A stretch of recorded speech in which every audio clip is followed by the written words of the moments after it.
Hi, welcome to InVerse, the platform for purposeful poets. I'm joined by Aiyma today, and I'm your host, Jamila. Hi guys. So, how did you get into poetry? Well, to be honest, I've been writing since I was a little kid, but I used to write little things in my diary, and my mum used to find it, and I used to get baited out. So basically, I stopped writing my actual diary and I started writing little poems. So, how did you get to performing?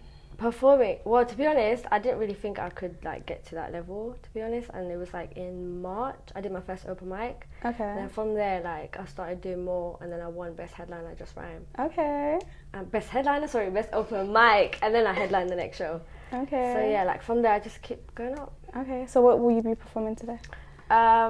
It's a poem called Ladki, Kahani. I've put this on my Insta before, and basically it's based on true story, but I'll go into that after I've performed it. Okay, so ever since I was little, I dreamed about my shadi and looking all beautiful in the red and the gold. But the reality of it was scary, as if I was walking down the aisle with a blindfold. But then I realized that everyone was wearing one too, so I thought, oh, I guess this is normal then. No one seems to have any concerns that the man I'm about to marry looks double my age. No one seems to have any concerns. No one seems to care. But I can't say anything. I have to do as I'm told. If my family wants me to marry him, I will. What's the worst that can happen? After that day, my life was a standstill. I can't begin to imagine how many times I thought about overdosing on those pills, how many times I thought about wanting to escape and smashing his skull and watching the blood spill. Oh, I'm sorry, I just skipped the whole story. I forgot to tell you I'm in a new country now, a new territory. Well, I haven't become a wife, I've become an object, predatory.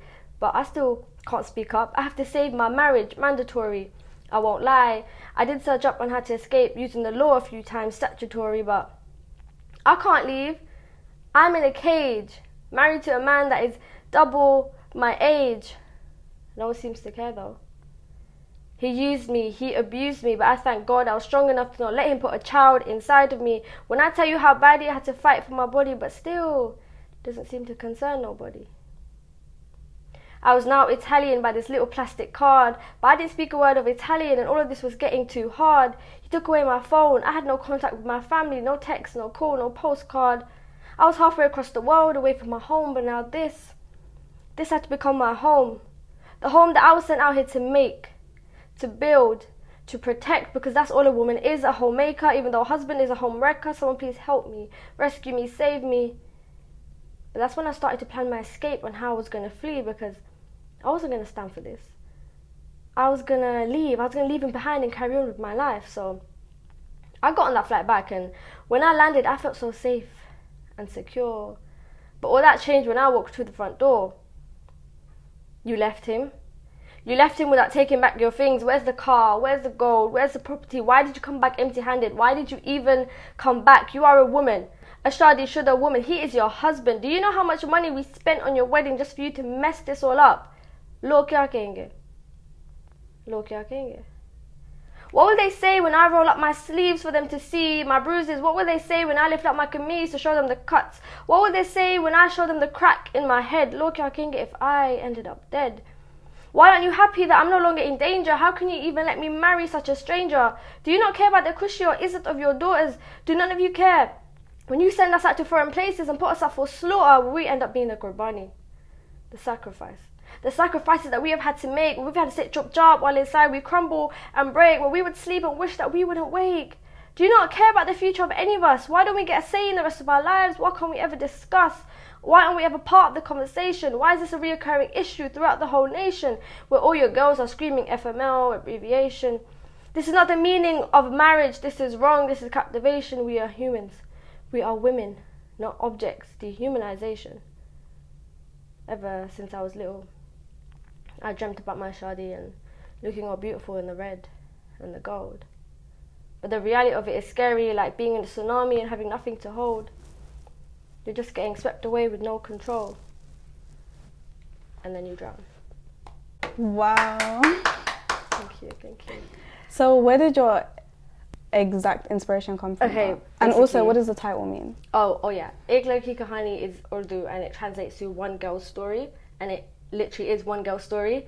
Obviously, like some of the stuff is exaggerated, but it's actually based about one of my cousins back in Pakistan, and basically this like similar situation happened to her where she got married off, and then he lived in Italy, and then she had to move to Italy without knowing anything about it. She left all her family and everything, and he like, you know, wasn't good to her.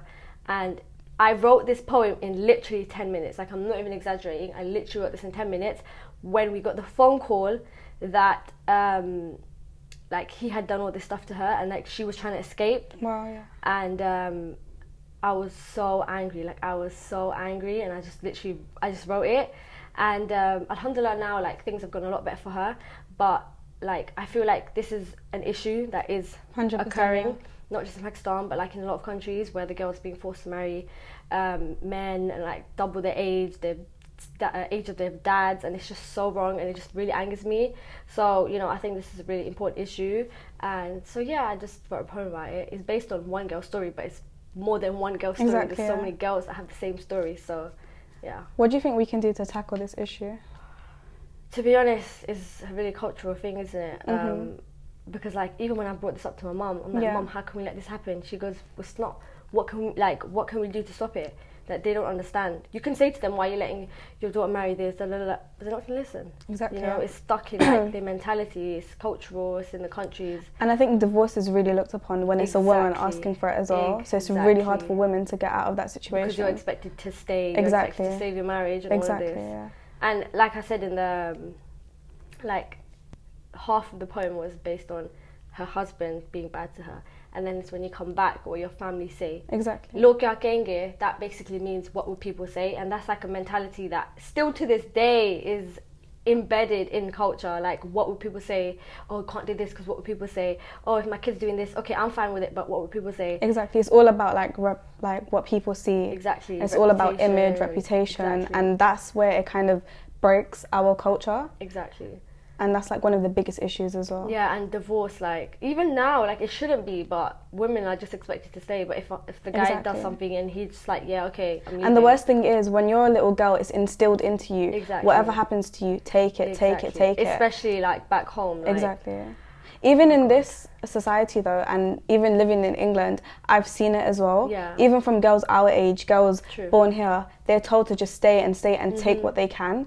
And it's like, why are you killing yourself for someone that, like, you can get yourself out of that situation, but you're not, like, given that opportunity to leave. And I feel like now it's, like, become, like, the girls actually stand up a bit more as well. Yeah. So, like, there's two sides of it. Some are, like, literally stuck, and others are starting to come out exactly. more. And then that's why more marriages are breaking as well. 100%. But I feel like there's obviously a difference between arranged marriage and forced marriage. Forced marriage is like, even though it wasn't forced, like, it's emotional pressure. Like, your family saying, do it, do it, do it, do it.